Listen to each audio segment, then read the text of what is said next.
Hey, look.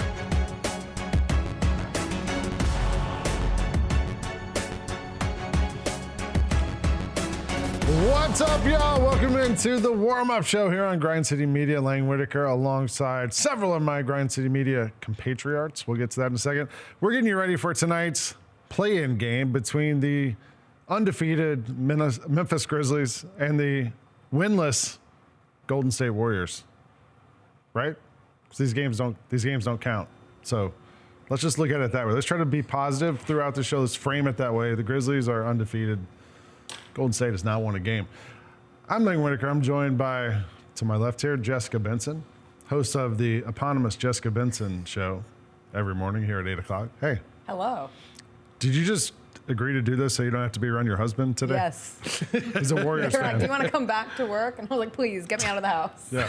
We've seen your husband's reactions. They're not. He's really worked on himself. He'd be upset if I didn't. No, he's tried to be a better sports viewing partner.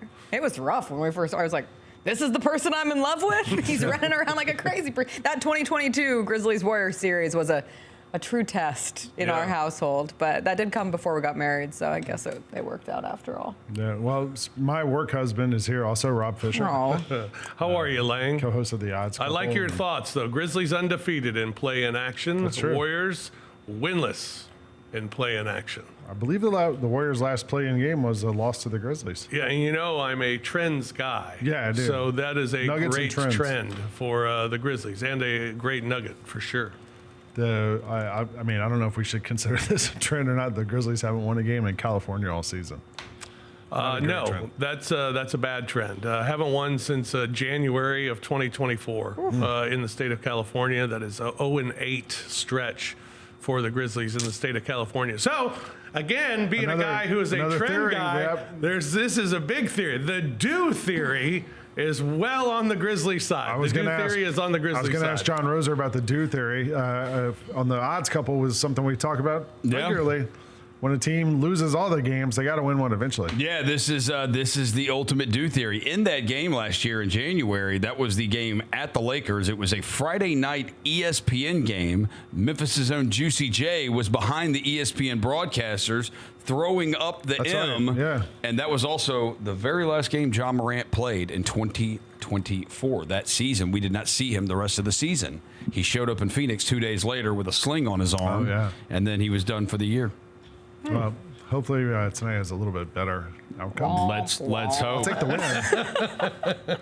I would like a win. I just don't want that part of it to happen. It could be our last game in California, though, for the rest of the season, though, win or lose. That is true, because the Warriors and the Kings could both lose tonight. Who about the Clippers? Well, and if we play the Kings, we would. If we lost and we play the Kings, we'd play them here. No, but I'm saying further in the playoffs. So the Clippers, the Lakers. I saw a stat today. How about this? Fish, you like trends? Every NBA coach this season named Mike has gotten fired. Oh, really? Budenholzer, Brown, Malone. Wow. Three Mikes all out. All the Mikes gone. Bad Not a good problem. I told Michael As Wallace we go he's to not an NBA coach. Mike goes by Michael. And that's why. Michael Wallace, not Michael. Yeah. Technically, Malone goes by Michael as well. So, Michael Malone. Yeah. All right, we'll get to Michael Wallace is going to join us in a second from Golden State. He's still employed. He's courtside. Yeah, he is not out. He's not a coach. He doesn't have to worry about this. We'll get to Michael in a second, but let's talk a little bit about this game. Grizzlies coming off that 30-point win against the zombie Mavs. It was a zombie Grizz team, too, if we're being honest. No real players of consequence played for the Grizzlies in that game. We had some questions going into that, wondering if Vince, Lamar, some of those guys might kind of cement their standing in the rotation. We'll get to that in a bit. The Warriors played at the same time on Sunday and lost in overtime to the Clippers, 124-119. Jimmy Butler played 48 minutes. Steph Curry played 38 minutes. Draymond Green also played 38 minutes. They shot 45% from three and 55% from the floor in that game. So they were hot, and they lost in overtime to the Clippers. The Grizzlies are 1-3 against Golden State this season. Last time they played, Ja scored 36, Jaren fouled out, and Steph Curry went for 52 points. So not a great harbinger. However, earlier in the season, the Grizzlies beat them by 52 here at home, and we even got a little whoop that trick at the end of it. So it's kind of gone both ways this season, and I feel kind of like it could go either way tonight. I don't know. It's just kind of how you see it. How are you guys feeling? Jessica, let's start with you. How are you feeling about the Grizzlies' chances tonight in Golden State? I started my day embracing the mentality of why not? And why not? It's 48 minutes. I mean, that's the thing with a play-in tournament. We're not talking about a series, and you don't have to get into the weeds. Technically, the Golden State Warriors, since adding Jimmy Butler, are a better team than the Memphis Grizzlies, have played like a better team than the Memphis Grizzlies the latter half of the season. That doesn't mean that the Grizzlies can't go out and find a way to win. Step one, don't have Steph Curry score 52 points. It sounds like a good start. Don't give up a big 40-plus point first quarter. Keep them on their toes. I watch a lot of this Warriors team. One, because they're always on national television. Two, because of my husband. Hate watching. And there is a level of vulnerability. This isn't the old Warriors of the past where there is an inevitability factor with them. There's some vulnerability there. If Steph isn't going off, we saw Jimmy Butler limping at the end. I know everything seems to be fine for Jimmy Butler going into this game. He did play 48 minutes. I don't care how healthy you are. He played 48 minutes. Draymond Green played 30-plus on Sunday. Steph did as well. I know Draymond made the joke about the fact that they're the senior citizens, and you can call that what it is. But for a Grizzlies team, I came out of that last game against the Warriors, where the Grizzlies lose and Steph goes off for 52. But I remember thinking early on, if the Grizzlies attacked every matchup with the mentality that they do when facing the Warriors, they would have come out with more wins, because there's a level of seriousness that comes with this matchup. So you throw in that it's a must-win feeling. You would much rather go on to play the Rockets than to get bumped into the 9-10 game. But then also throw in that the Warriors have so much history with this Grizzlies group, and I think there's a legitimate opportunity. Ja Morant, Jaren Jackson Jr., and Desmond Bane have to be huge, point-blank period. We're going to get to the history between these teams later. But, Rob, you said you and Brevin were actually talking about this earlier today. How do you feel about the game tonight? Not great. Because of the things that Jessica was pointing out. I mean, the Golden State Warriors have been a much better team than the Grizzlies have been down the stretch. Now, I will say this. I think, the Grizzlies are capable of flipping the switch. And I think the Grizzlies are capable of winning this game. I think the Grizzlies gave up 52 to Steph Curry and lost that game by 9, not because Steph Curry had 52, but because they couldn't execute in the fourth quarter, which is something that they've done since the All-Star break. So to me, I expect the Grizzlies to come out with a great effort, because we've seen them play with good effort here recently. I don't think that's been the problem. The turnovers have been down. That's been good. But the fourth quarter thing is real. And so I expect the Grizzlies to be in the game by the third quarter. And can they win a fourth quarter? Can they go out and win the game? Well, that starts with the big three, Ja, Dez, and Jaren. And you look at the game at Denver last week, where the Grizzlies scored 14 points in the fourth quarter. You had 3 total from those 3 combined. That's not going to get it done. So they've got to be a lot better in the fourth quarter. And that's, great start. I expect a good start. I expect it to be competitive. They've been competitive with Golden State this year in these games. So I expect that they'll be competitive again tonight. All right. Well, joining us now live from Golden State is Michael Wallace, our compatriot, who is out there ready to cover this game. And I guess you come home either way tomorrow, right, Mike? Yeah, we come home either way tomorrow. Hopefully we come home with a 5-day break as opposed to getting ready for another game on Friday. So hopefully the Grizzlies do what they have to do here and shock everyone and pull off this victory. First of all, let's talk about Mike looking sharp. He was 4K. That's what I told him. The camera's in 4K. Mike's standing there like he's coming down the tunnel. He's ready. You need a hat. You need like the top hat, like a gangster hat, to go with that. Yeah, and that would be when you tweet it out and you say hashtag new profile pic. There you go. Shout out to Mike Blevins for getting the setup and everything right here. Steph Allen out here doing work too, man. Our video production team is in full effect out here. So we were just going around here, Mike, just talking, just trying to get like a general feel for how we feel about this game. I think we all have a little PTSD from playing the Warriors in the past and from just the Grizzlies' performance in some of these games since the All-Star break.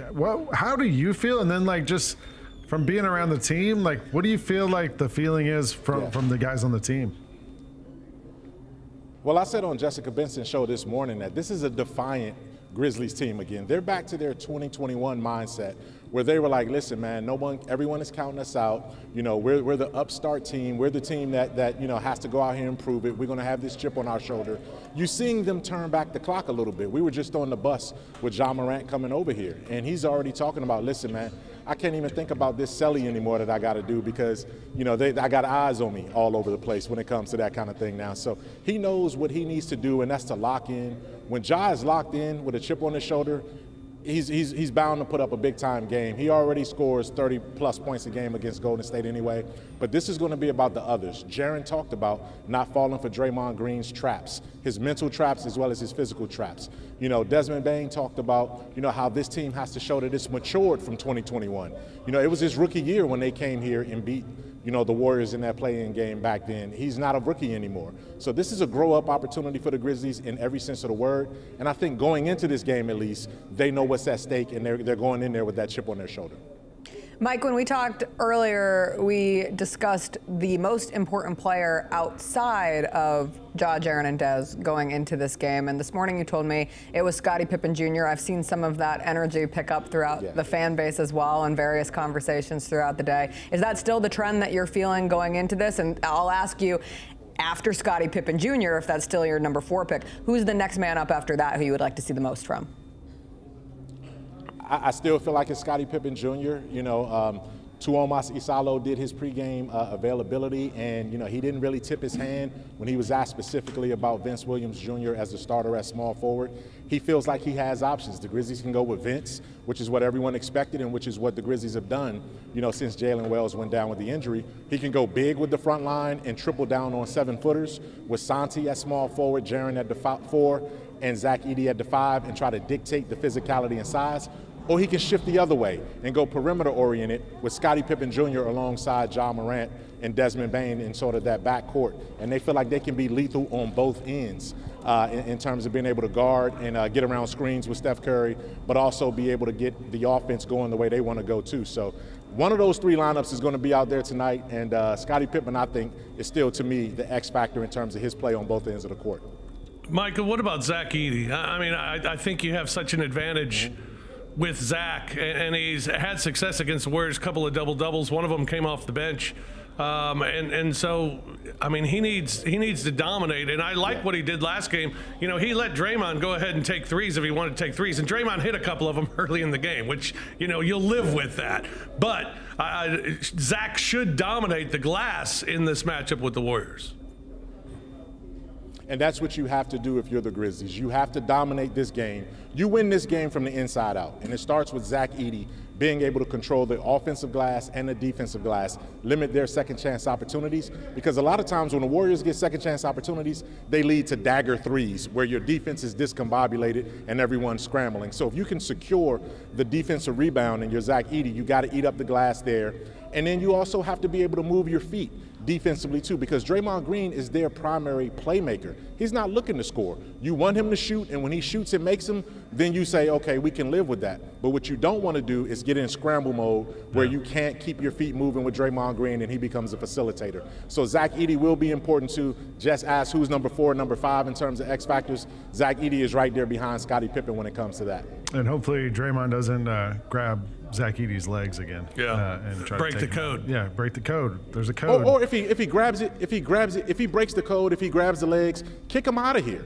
Kick him out of here. Or if you're Zach Edey, you know what? Kick Draymond, choke him, do something that gets both of them taken out. Because if you eliminate Draymond Green, I'll make that trade. Draymond for Zach Edey, kick both of them out, and then you have one of their playmakers off the floor. So look, one way or another, you can't let Draymond's antics get the best of you if you're the Grizzlies, and you have to be able to put the pressure on the referees to make the calls and call this game the right way and a fair way. The most frustrating part about, I mean, look, Draymond's an amazing defender. He sees the plays, he makes things happen. But it's just frustrating to watch him get officiated differently than 99% of the league, I guess. Like, you know, and not only officiated, but like he's allowed to be demonstrative and yell and do things no one else is allowed to do, it feels like. And it feels like a lot of times you're kind of fighting a losing battle and if you're trying to point that out to the officials or the other team. Yeah, I haven't seen, and I should have looked at this a long time ago. I hadn't seen the officials for tonight's game, Bill Kennedy, but the assignment is going to be important. Tiven. Okay. That's two of them. Well, Bill Kennedy is a guy that tends, Kennedy tends to give the players the right to say what they need to say. He wants them to get their, whatever they're going through off their chest. He's kind of measured when it comes to that. And his theatrics in terms of replay at the table is just second to none. So he wants to put on a show. Hopefully we're not doing too many replays tonight, though. Yeah, I agree. Bill Kennedy's not the head ref, though. Josh Tiven is, which I think means Bill Kennedy won't be doing the announcements. Yeah, it's Tiven, Kennedy, and Nick Booker. Oh, that's a misassignment. Why is Tiven the crew chief over Kennedy? That's a misassignment. Yeah, I don't know. We'd all want to see Bill Kennedy that's do not that. right. He's also the veteran. Like, he's the veteran ref. Yeah. Like, he's... And Brett Barnaky is your backup. Your backup official for tonight's game. Mike, we went through all that stuff. You're talking about how you skipped over how you feel about this game. How are you feeling about the Grizzlies' chances going into tonight? I was looking at the graphics that we put out all day long, promoting this game, promoting the broadcast and all the shows that we have. And I really, really like that one that's been on Mem Grizz where Ja, Dez, and Jaren are over the Golden Gate Bridge and you see them in different kind of poses. And I was sitting there thinking this, man, I've seen all three of those guys grow up. I've seen every single game that they played with the Grizzlies. And this isn't 2021 anymore. They're not the young and up and coming and plucky team. This is a team that has to do it right now. If you're ever going to vanquish the Golden State Warriors and kick your big brother to the side, tonight is the night. How do I feel about it? I feel like tonight's the time. I feel like this is the time when they can do it. They're pushing all their chips into the middle of the table. The reward is to go up against Houston, a team you feel like in that last game you figured out how to beat them a little bit. And if you go into a 2-7 matchup with Houston, you feel like, hey, we hit the reset button and we got a chance to make some noise in the playoffs. If you lose this game, then I think it takes the emotions a completely different way. But I feel like the Grizzlies will have a chance. They just have to withstand that late second quarter, early third quarter run that the Warriors tend to go on when these teams play here. All right, Michael Wallace joining us live from courtside or underneath the stands at Golden State. Mike, we're going to right outside the Grizzlies locker room. The Grizzlies locker room. I saw Zach Edey go behind you a second ago. I must have been going out to the court to get some shots up. We're gonna let you go for a second. We're gonna come back to you in the next segment and catch up. Go tighten that suit up a little bit. I don't think you need to be honest, though. No, looks real tight. Fish was envious of it. That says something. I'm jealous. I wish I was in a suit with you tonight. There you go. Thanks, Mike. We'll catch up with you in a second, Mike. Thank you. Roser, we were going around here earlier talking about how we're feeling about the game, and I didn't get to you. What's your gut reaction to this matchup? I'd rather play the Warriors than the Clippers. So I think, look, of the possible matchups that you could get if you're going to be in this playing situation, I think this is better than playing the Los Angeles Clippers. But I do think, I think the biggest thing for this game tonight is it's a Warriors player, and that is how hurt is Jimmy Butler? Mm-hmm. Because one thing that the Warriors have not had in a while, when is the last time, and Jessica, you know this because you've seen a ton of Warriors games as we've been through, you've had to watch them a lot. When is the last time that you said the Warriors could have the two best players on the court? While Draymond's a really good player, but you used to routinely be able to say that when Klay Thompson was in his prime or even when they had Kevin Durant. But it feels like even the title run year, even they make it to the finals, like, well, Jason Tatum's the second best player that's out there. But when they get Jimmy Butler, it adds something different, and it does open things up even more for Steph because Jimmy Butler gets to the free throw line, and it does give them a legit, this is a number 2 option. This is a guy who has been the best player on a team that has made the NBA Finals 2 times in his career.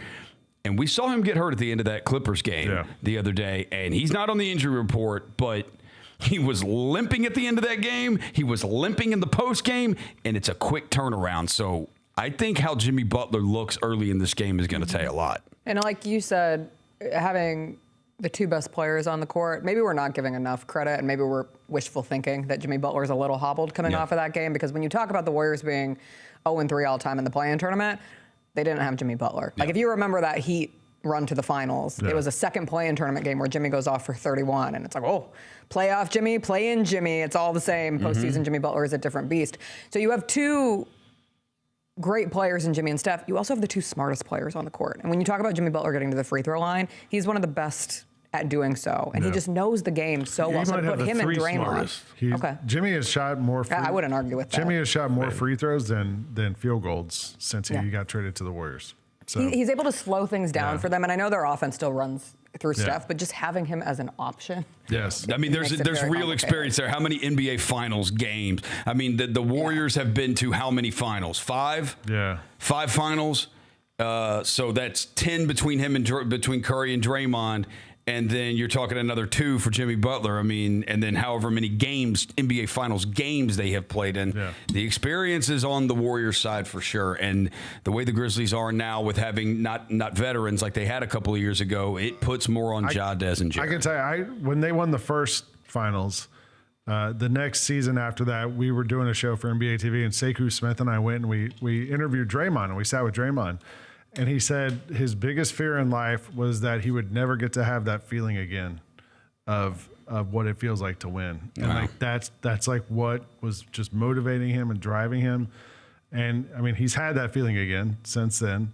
But to your point, John, they've got a couple people, Steve Kerr. Like there's guys there who've had that feeling. I was going to say, on the flip side, I'm not trying to take away from what Thomas Isolo did over in Paris with Paris basketball, and winning a Euro Cup title is a legitimate postseason-like thing. Sure. He hasn't coached in the NBA postseason. He hasn't coached in a play-in tournament game. He hasn't coached a month in the NBA. Yeah. I mean, it's a long road to go. We're going to take a break in a second, but one more thing. Draymond, we talked about shooting threes. He was 4 for 6 on Sunday, and in the month of April, he's shooting about 36% from 3, which is pretty good. January, he shot 19% for the month. So he's had some up and down months. Hopefully you get him when he's not on a heater. And you can let him shoot those threes and let Zach Edey stay inside. Yeah. Gives you a huge advantage on the boards if you can get Edey and Jaren in there. All right, we're going to take a little break. We're going to come back here. You're watching The Warm-Up Show on Grind City Media. Tony was the defensive guy, but Zebo was the offensive guy, so you could speak to this. It's way worse when you're getting doubled, right? You got triple. I had went through that for when I was in Portland. You had me on the team. You got triple. You hear me, Rose? You can't talk about those. You got to talk about triples. You got triple teams. This man was scoring on 3 dudes. Swing, T.A. The Chris Vernon Show, live on weekdays at noon on YouTube at Grind City Media and the official Grind City Media app. Would you mind standing in front so everybody could get a good glimpse of this? This can't be the look of the season. This is not the look of the season, Jessica. Like.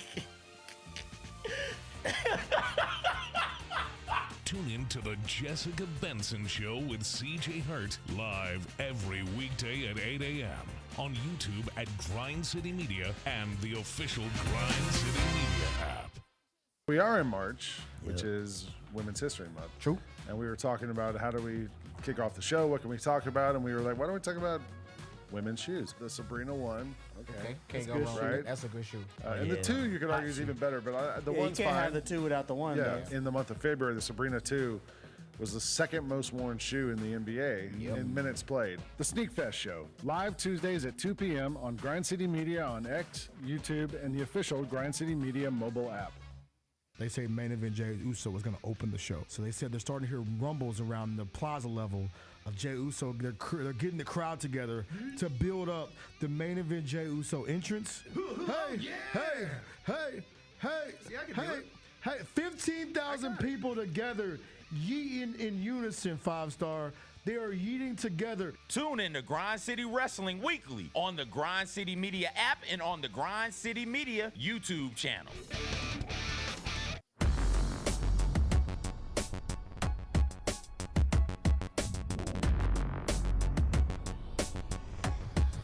Welcome back to the Warm-Up Show here on Grind City Media. Lang Whitaker alongside Jessica Benson, Rob Fisher, John Roser, Michael Wallace, live from courtside out in Golden State. We'll get back to Mike in just a second.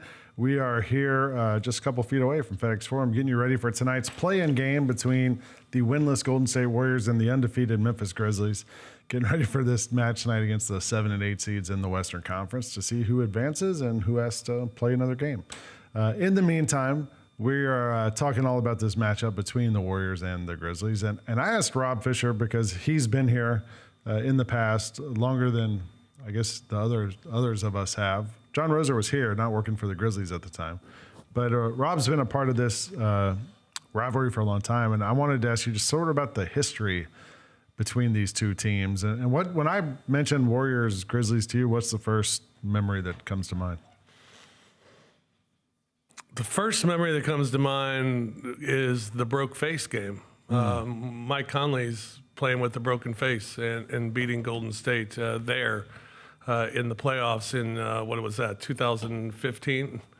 And that's the first memory. I mean, that was a great memory. But there was some dirty Draymond in that game, too, when he kind of elbowed, or what did he do? Yeah, Roser? Did he elbow him when they were on the floor? Yeah, something like that. Yeah. But the history between these two teams, Grizzlies owned Golden State for a long time. From 2007 to 2013, the Grizzlies were 16-3 against the Warriors wherever they played. Whether it was at FedEx Forum or Oracle, they dominated the series for a long time. And then in 2015, you had injured Conley, injured Tony, 2-1 lead in the series, chance to go up 3-1 at home, and you lost it, and Golden State comes back, and then they beat you in Game 6 at home, and they go on and win their first title that year. It was the first of the dynasty for Golden State was that year. You know, and I think it was a painful playoff loss for the Grizzlies because Conley's face was what it was, and Tony Allen's hamstring was what it was, and you know, Golden State decided not to guard Tony, and Tony couldn't move, and it just turned out to be a disaster when I think Grizzlies fans really believed that that year could have been something really special. Won the play-in game at Golden State in 2021, talked a lot of trash after that playoff game. And after that, Grizzlies went on a 4-11 skid against Golden State. They took care of things. Then you had the Iguodala trade where he didn't want to show up and didn't want to come to Memphis as everybody hated him. Then Dylan Brooks breaks the code on Gary Payton in 2022. You have dynasty talk. You have Zach Edey being soft talk. Draymond kicks Zach Edey. Draymond broke the code against Brandon Clark. That same series. Against Brandon Clark. Clay flashing the 4 at everybody.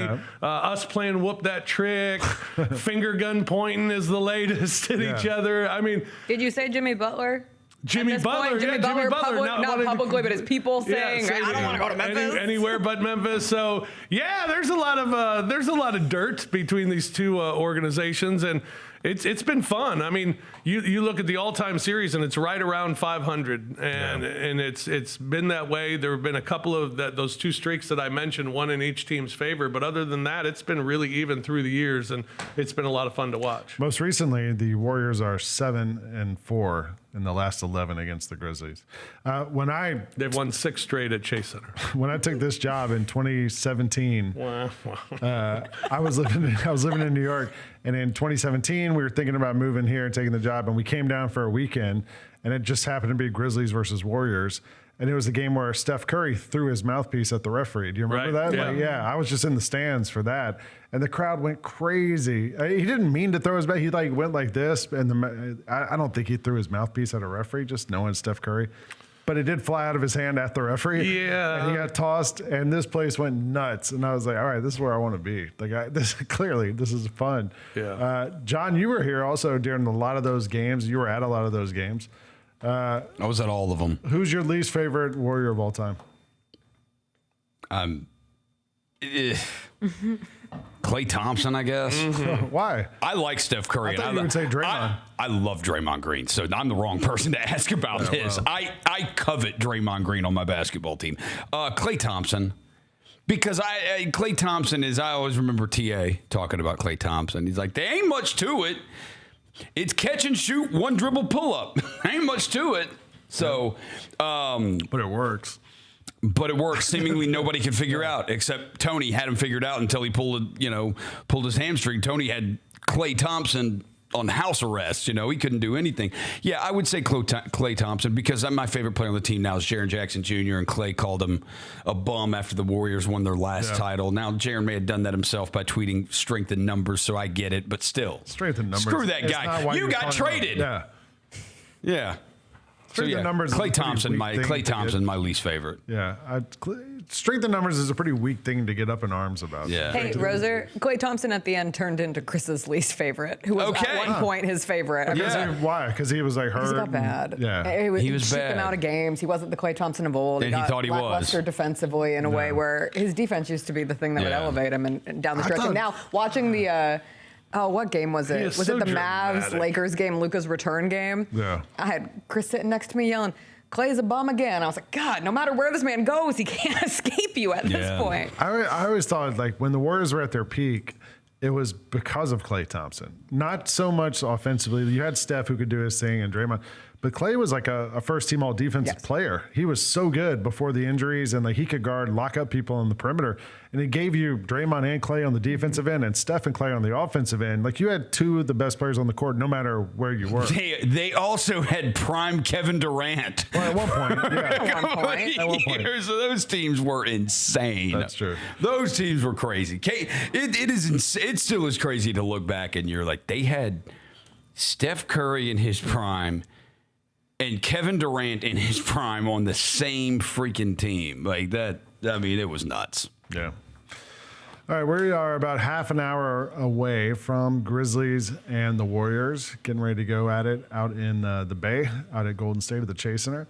The Grizzlies are undefeated in the play-in this season. Yes, they are. The Warriors are winless in this season's play-in tournament. We're going to go back out to Michael Wallace out at Golden State, who's behind the stands, underneath the arena, getting ready for outside the Grizzlies locker room, I should say, not underneath the arena. Although that suit he's got on looks like one people wear when they put people under the arena. Mike, welcome back. We were just talking about the history between these two teams and all that's gone on through the years. You know, you and I have been here now for about a decade. When you think about this rivalry, what's like the matchup or the player that comes to mind? You know what? That's a great question, Lang. And Steve Kerr talked about that both when they were in Memphis on April 1st and tonight before tonight's game. He said this Grizzlies team, for one reason or another, have been a part of the Warriors' journey ever since they got together in this current iteration.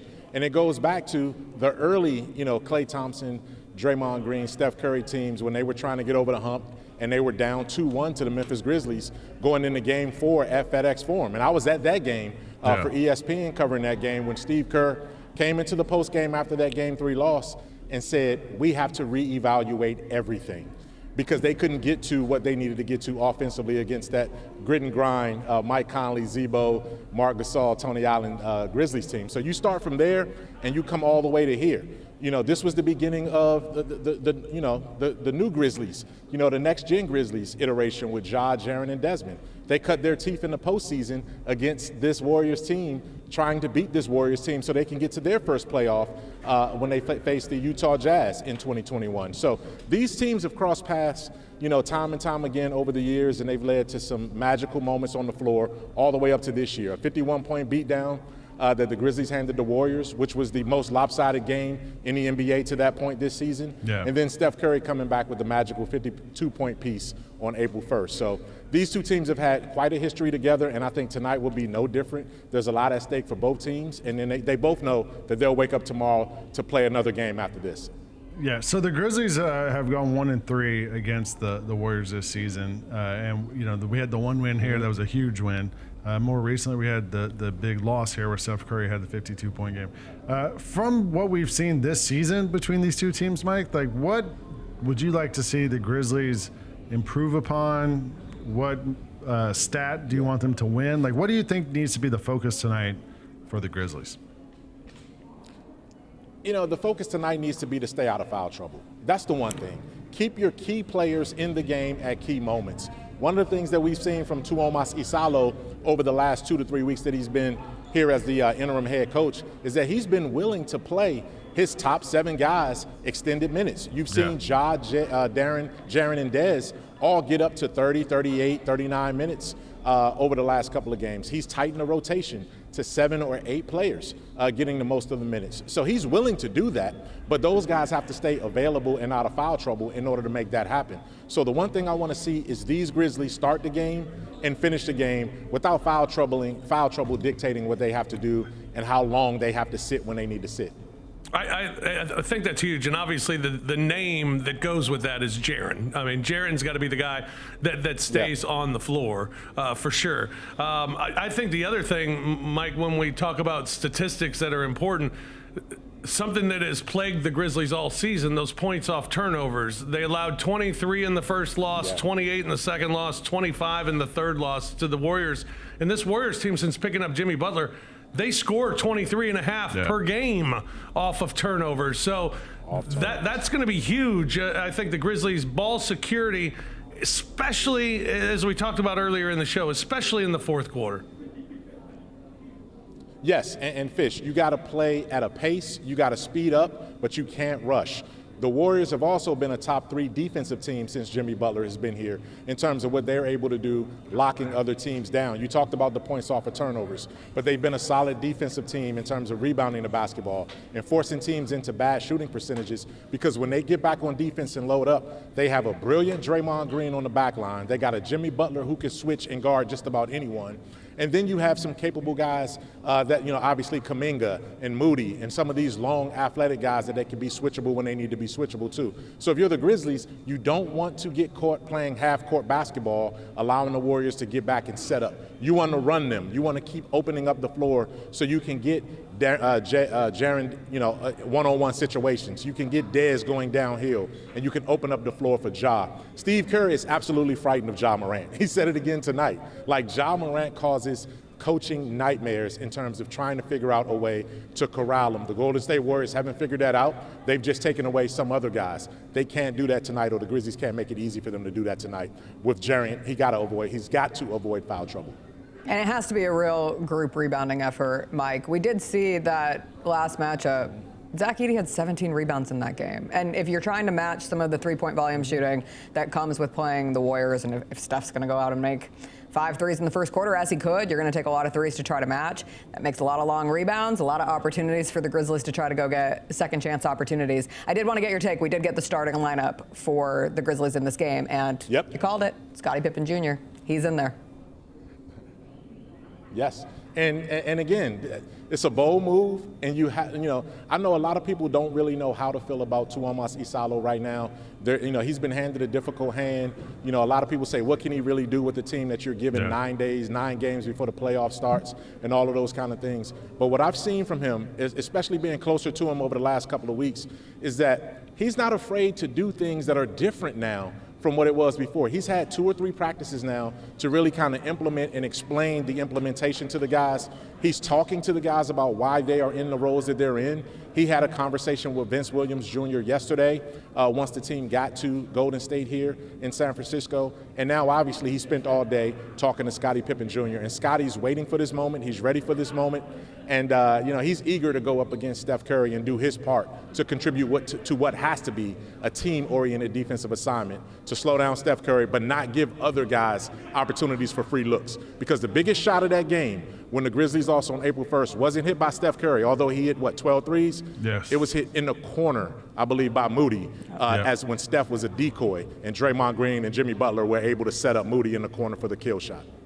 And to your point, Mike, with Scottie Pippen in the lineup, assuming he takes on the Steph role, defending him, like what do we think this means for the other matchups? I would guess Dez takes Jimmy Butler, and Ja would take Podziemski or somebody?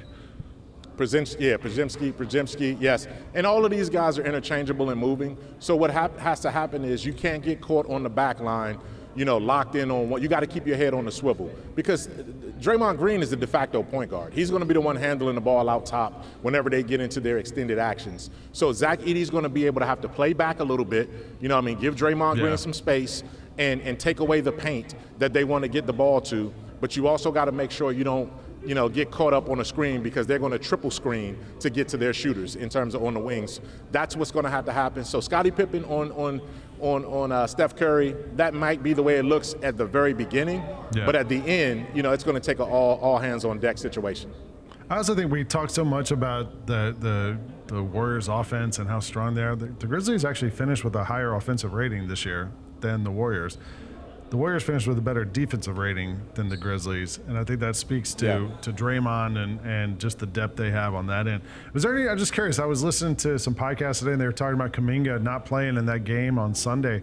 Out there in the Bay, has there been any kind of blowback or thoughts about that going around out there? Yeah, it's been quizzical, especially because Jimmy played 48 minutes in that game. Yeah. And, you got to understand that was a dangerous move to push your guys to that length, especially for an overtime game. But he will be back in the rotation today. Steph Curry talked about that. Kuminga has to be ready. I don't know if it was one of those situations where, a message was trying to be sent or an injury was trying to be, I don't want to say covered up, but sort of downplayed. But all indications are that the Warriors will have majority of their guys or majority of their key guys available, and so will the Grizzlies from that standpoint. All right. Well, hey, we're going to take one more break, and then we're going to come back, and we're going to go right back to you, Mike, when we get back. But we got to take one more break here. Okay. You're watching the warm-up show here live on Grind City Media.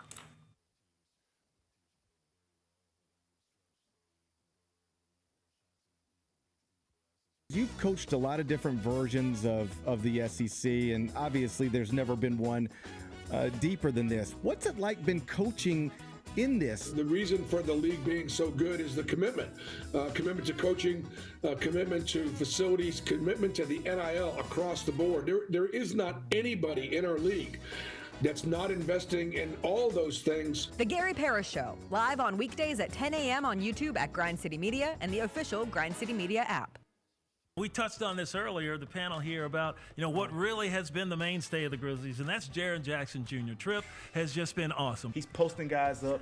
He's stronger than he's ever been. He's physical, and he's scoring all type of ways. Hey, Grizzlies fans, be sure to tune in to Grizzbeat, where the panel and I break down all things Grizzlies and take a look at the rest of the NBA as well. The show is live every Wednesday, 2 p.m. on YouTube at Grind City Media and the official Grind City Media app. We had big classic news from the Southern Heritage Classic last week when it was announced Arkansas Pine Bluff and Alcorn State will be the two Classic participants. Being a part of the Classic is a big deal. It's the third year for UAPB and the first year for Alcorn. So I'm just glad we were able to get it done. Get all of your HBCU sports and culture news by tuning in to HBCU Huddle with CJ Hurt and Mike Wallace. New episodes drop every Thursday on grindcitymedia.com, YouTube, and Spotify. Yesterday was the talk of the town. It was a cow on the side of the road. Do you live close to a movie theater? I'm just curious because maybe the cow was trying to go to the movies.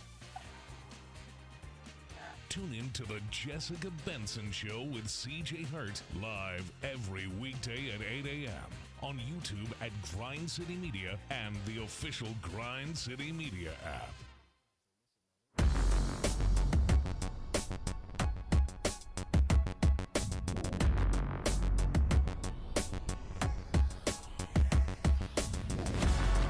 Welcome back to the warm-up show here on Grind City Media. Lang Whitaker, Jessica Benson, Rob Fisher, John Roser, Kyra's in the thing on the ones and twos. What do we call it? The direction? The control room. Control room. Thank you. Also known as. She told me in my ear. Yeah. She's in the control room on the ones and twos. And Michael Wallace is with us live from San Francisco. Courtside, or I guess not courtside, behind the stands there. Hey, we have It's a special guest. Look. I'm not really sure what this is. We've got a bear. Wait, where'd you get the Anti-Social Club Grizzlies gear? I don't know. We've got a bear. Let me give you guys the update from Augusta, because that's what it feels like. You're gonna see, Put bear's the gonna start shiesty dancing. on, Roser. All right. This is weird. All right, hey, Mike, we're going to go to you on Golden State. As we're getting ready for this game, we just got word Scottie Pippen is in the starting lineup for the Grizzlies tonight. How do you think this changes the Grizzlies' bench rotations tonight, or does it? Do you think we still see the same guys off the bench, or the numbers different as far as minutes? No, I think you'll still see pretty much the same rotation. Vince Williams Jr. will come in as the first guard off the bench in that situation, and he's been able to play the 1 and the 2 or the 3. So depending on which guy in terms of Ja or Scotty you want to bring out of the game in that situation, Vince can certainly go in there. Scottie Pippen is obviously in the starting lineup. Santi Aldama will be, likely the first big off the bench from that standpoint, and you'll see that. And then it just depends on how the game is going, where you go from there. Is this going to be a game where you're going to need a Lamar Stevens? Is this going to be a game where Luke Kennard, steps up and knocks down some shots? You're going to need all of these guys, and I think Tuomasi Salo is going to kick the tires initially on all of those guys and see what sticks. And whoever performs is going to play the rest of the way. As you can see, these guys are getting warmed up right behind me. They're right here. It's almost game time. They got the music pumping. They're jamming. All of the staff around here in Golden State Warriors colors is bobbing their heads and bouncing, so they're rolling with the Grizzlies right now, at least because of the sounds that are behind me. Hey, Mike. How you doing, Mike? Devin Walker's. It's me, by the way. I want to know, oh, look, it's Winter. Hey, Winter. I want to know what Ja has on his feet. I know it's a big game tonight. I want to know what 12 got on his feet tonight. Let's see. I don't see Ja yet. He's usually the last one to come out and roll out. I didn't see what he had earlier because I've been here with you guys, man. So, we'll see. You'll see as soon as everybody else sees. He's for sure. got the new colorway. You probably already out. are rocking him. If this is Devin, he's already rocking. Devin is already rocking whatever Ja's wearing tonight anyway. He's got a new colorway coming out later this week, and they're a Murray State colorway. But the problem is they're blue and yellow, and so I don't think he can wear those tonight. No. So we actually talked about this on Sneak Fest earlier today. Like maybe we'll get the Ja Raffs, or he's been wearing the Kool-Aid shoes the last couple of games, or he wore some EYBL shoes the other day at shoot around. Maybe that's what he'll go with. But anyway. Yeah, he warmed up. He warmed up in the mismatch though. I think he warmed up in the mismatch colors one. So if we can get a chance to, can we pan over there to them a little bit? Yeah, we're gonna pan over so you can see what's going on as these guys get hyped up and get ready. They're in the huddle right now. You can see in a moment they're going to take the court and run right down a tunnel. This is why we're doing the double post-up show at the end and the warm-up show at the beginning, so you guys can see all you need to see about these Grizzlies. That's the reason why we're on the road with these guys, as you can see them take the court for tonight's game against the Golden State Warriors. Big-time play-in game right here at Chase Center. Michael, I expect the things you talked about earlier about how this team is feeling. I expect it to be a good effort from the beginning. I expect it to be a close game through the first 3 quarters of this game. I think, to me, this game just comes down to, can the Grizzlies execute in the fourth quarter? And the question is, or I guess I'll make a statement, convince me that they can. That's a great thing. That's what we're all here to see tonight, Fish. You guys back in Memphis, us here at the Chase Center. Can the Grizzlies close in this building in particular against the Golden State Warriors? One thing we do know is that both of these teams ended the season with the same record, 48-34. The Grizzlies backed their way into 48 wins. The Golden State Warriors pushed their way to 48 wins because their second half of the season was different. But one thing that defined their season, 46 games were defined in clutch time. The Warriors have played 46 clutch games, which means games what? Pete has the stat all the time. It's like within 5 points or 5 minutes or less or something like that. Yeah, so these guys are used to playing close games, and the Grizzlies have to prove that they can snatch a victory away from Golden State. In 2021, they did it twice in this building when it first opened. Both of them were overtime victories, one during the regular season and one in the play-in. We'll see if they can do it again. That's been a long time ago, but these Grizzlies are ready for the moment, I believe. Why do we think the Grizzlies have had trouble in the fourth quarters? I mean, I know the Warriors have had veteran players. They've had this situation lots of times. Is it just a matter of youth for the Grizzlies, or is it a matter of the moment being too big, or is it the matter of just not having the reps at this time? It's not youth. It's not youth, Lang. These guys aren't young. These guys are mid-career veterans right now. They're not young. They passed that 2 seasons ago, right? It's if anything, it's not the moment is too big, because we've seen this team step up in some big moments before. What it is an identity. Have they reached an identity in the fourth quarter with 3 minutes left? Do they know what they want to do? Do they know who they want to go to? Do they know who they want to go through? Golden State knows that. They know that they want to go through Jimmy Butler when the game is on the line. The Los Angeles Clippers know that they want to go through Kawhi Leonard in terms of the guy taking the last shot. The Grizzlies are still trying to figure that out, and they do. And again, it's in deference to Ja Morant. He's a closer. Jaren Jackson Jr. carried the mantle for 75% of the season until the last couple of weeks, and we know Desmond Bane is sort of waiting for his moment to come through as well too. Yeah. So these guys are still trying to figure it out. They have to have a definitive approach to how they want to close this game, and I think that's going to be incumbent upon Tuoma Sisalo in those late game huddles where Fish is all over them and directing the information exactly to where it needs to go, and those guys embracing that message. Michael Wallace dropping bars from Golden State tonight with the through and two and the two thing. Hey, we're going to let you go get ready for the game, Mike. I think you and Eric Hasseltine are on the call on radio tonight. But before you go, give us your prediction for this game tonight. Man, there's no way I'm going to stand right here in this gear outside of that locker room employed by this team with a check that's supposed to hit my account tomorrow or today and pick against the Memphis Grizzlies, working for Grind City Media and the Memphis Grizzlies. I'm going to go Grizzlies 115, Warriors 112. Ooh, so it might be a call 12 game down the stretch, sounds like? Hey, call 12, call 13, call 22, call Scotty, call Santi. Yeah. Zach Edey with a follow-up tip dunk on a miss. Whatever you got to do, get it done, and just make sure you get it done so we can get on that plane tomorrow and then head right to, back home for a couple of days and then on to Houston after that. I hope we get a happy flight, Mike. Thank you. Appreciate you joining us. Yes, sir. And yes, sir. good call tonight, all right? All right, thank you, guys. Take care. Thanks, man. Have fun. Michael Wallace joining us live from underneath the stands right outside the Grizzlies locker room at the Chase Center in San Francisco, where the Grizzlies getting set to take on the winless Golden State Warriors in the play-in tournament. Guys, watching everyone get I think I got fired up. Are you hyped? I am a little bit. Seeing the Grizzlies all getting ready, see Marvin Bagley running down the thing. Then we got the shot of them on the court. Ja was actually wearing a pair of Ja 2s I haven't seen before. Probably are they the Kool-Aids? No, I don't think so. They were black. They were black and blue with some yellow. I don't know. They may be the Kool-Aid joints again. I don't think so. Just come here to this. No. Let's get to.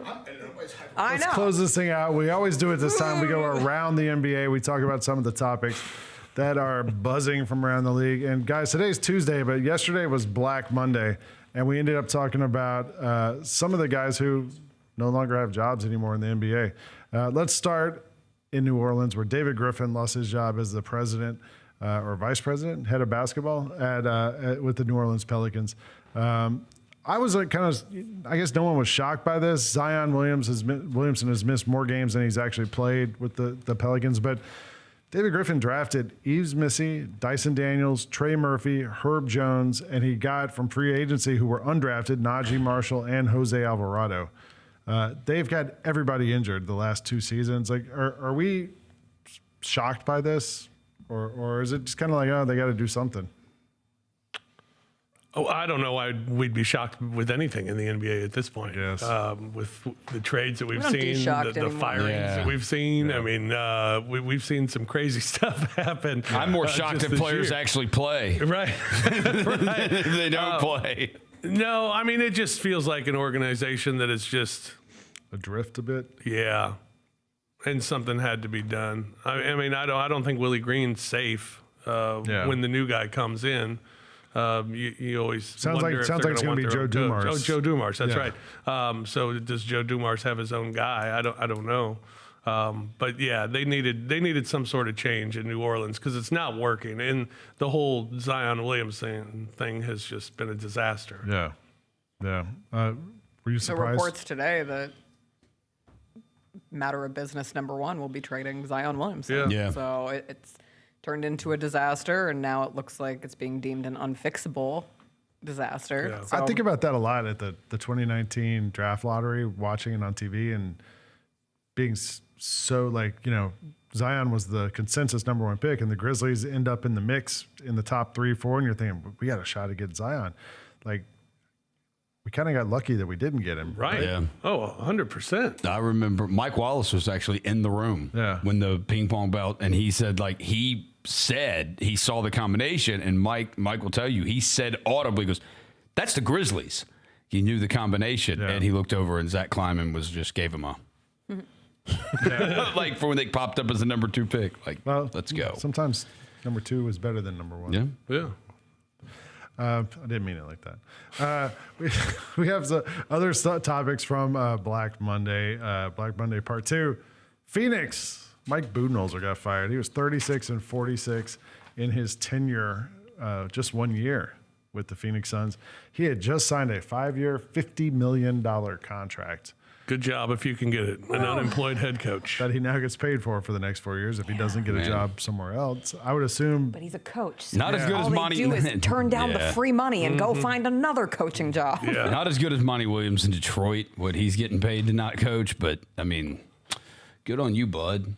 Yeah. Like, I bet he coaches somewhere else. Yeah, he probably will. Look, that is something I think everybody was wrong about. I think everybody thought that was going to be a perfect fit for the Bradley Beal, Devin Booker, Kevin Durant, and his style of offense. Everybody thought it was going to work, and it never worked. And he never got on the same page with the best players, which if you can't be on the same page as your best players, typically the coach is the one to go unless you are in like Miami or San Antonio. I've also been a Frank Vogel guy for a while now, and I thought Vogel did okay in Phoenix. And then they let him go, and the team's way worse without him. Well, no, so they have fired 2 head coaches who have won NBA championships, which means they've got to hire Michael Malone.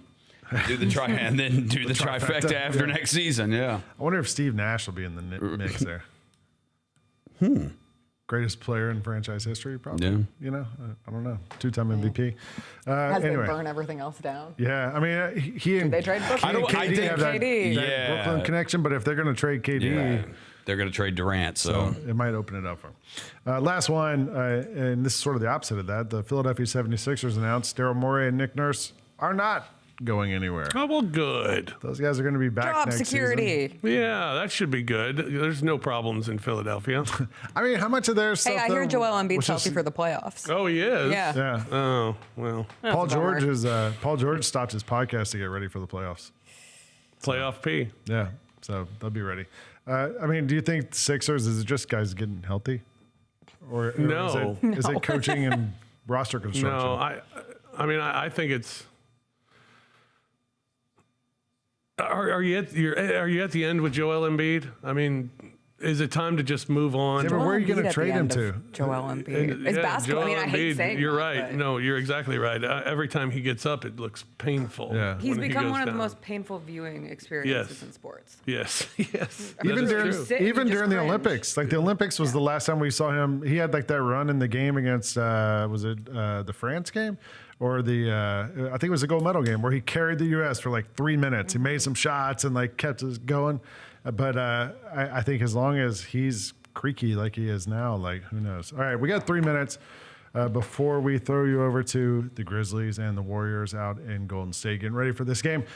So let's go down the line one time before we get out of here. John Roser, give me your matchup tonight that you're most interested to see. Jaren Jackson Jr. and the referees. But this is really Jaren Jackson Jr. and himself, because a lot of the fouls we've seen, it's not like we've seen recently when he's been in foul trouble. We're not like, man, that's just a tough call. It's like, they're mostly, Jaren, what are you doing? Yeah. Like mentally, you've got to be there. And last time these teams played, Draymond Green said after the game, I'm disappointed in my Spartan brethren, Jaren Jackson Jr. He knows better. He has to know better tonight. I like that. Rob Fisher. Well, clip it. Put it on TikTok. I think along TikTok? Along the same lines, I'll go Scottie Pippen against the referees because that's a guy you're putting a lot of hope right now in Scottie Pippen Jr., putting him in the starting lineup and giving him the task of trying to slow down Steph Curry. He's got to stay out of foul trouble, and we'll see what sort of job he does. I'm looking forward to it. I think it's an interesting little twist to the game by having him start tonight against Steph. But I'm looking forward to seeing it because I know the kid's worked his tail off to earn this opportunity. Jessica. I'm going to stand up when I say this. Just standing on Some business? energy, if we can Standing on cut off my Grizness. head, but I can also squat. No, stand up on Grizness. Yep. Yeah, they can move. Kyra can move cameras. My She's a matchup to pro. watch tonight is Grizzlies versus everybody. Every single person out there. Let's go! The TNT broadcast, the refs, every NBA prognosticator who has picked the Grizzlies to lose this game except for you, Ramona Shelburne, because we believe women, and she picked the Memphis Grizzlies to win. But this team has to embrace the nobody believes in us mentality. I get it. You had the same record as the Warriors. You are 7-8 in the Western Conference, but everybody's picking the Warriors to win this game. So go back to the basics. Nobody believes in you. Take it to heart. Go out. Prove everybody wrong. Let's go. Put that on TikTok. Put that on TikTok. Put that on TikTok. Let's go. Put that on TikTok. Let's go. Put it on TikTok. All right, we got 40 seconds. We're going to let you get out of here. You're ready for this game. The Grizzlies and the Warriors are about to tip off over on TNT if you want to watch on TV. On the radio, Eric Hasseltine and Mike Wallace have your call. And remember, after the game, John Roser, Jessica Benson, Bennett Doyle, and one unknown caller will be on the double post. Yeah, live. double post. When's it, half an hour after the game? Yeah, it's something like that. Yeah, ask your questions. You can call in 901-445-0929. Get on the GCM YouTube like you are now. We'll take questions. Also, you can put questions out there on Twitter. #DP Live. All right, we're going to get out of here. We appreciate you rocking with us. Go Grizzlies! Let's go! Let's go, Grizz! Appreciate y'all. See y'all soon.